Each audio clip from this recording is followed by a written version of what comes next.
It's Wednesday, February 9th. I'm Christina Marujos, and you're watching the Daily Market Comment at xm.com by Rafi Boyajian. The sell-off in sovereign bonds paused for breath on Wednesday, pulling their yields slightly lower after the sharp spike that followed last week's hawkish shift by the European Central Bank. The rally in 10-year yields is unlikely to be over, as markets are still assessing how aggressively central banks will hike rates this year. However, some calm was restored in bond markets with the help of strong demand for 3-year notes in the US Treasury Department's latest auction. The increased appetite for government debt boosted equity markets. Moreover, the climb down in yields that started yesterday in late US trading has provided some respite for Wall Street.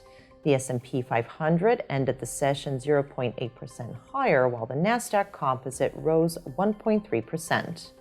The more cheerful mood spread to Asia and Europe today, and U.S. futures are an extension of Tuesday's rebound.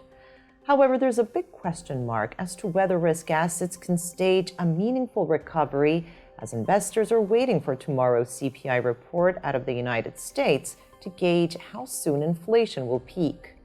The Fed officials speaking today could upset the market peace, while the 10-year Treasury auction that's also scheduled for later may not go as smoothly as yesterday's one.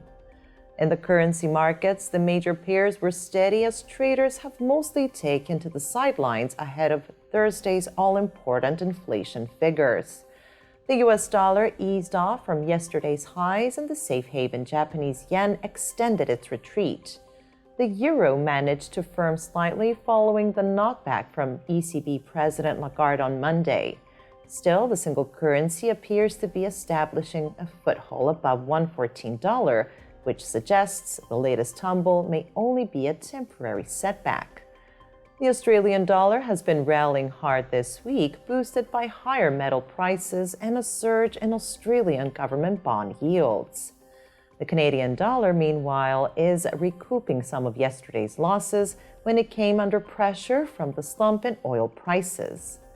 Oil futures remained in the red on Wednesday on encouraging signs that progress is being made in the talks between Iran and Western nations on Tehran's nuclear ambitions. A new round of negotiations got underway on Tuesday, and there is cautious optimism that a deal is possible. Thank you for watching today's Daily Market Comment here at xm.com.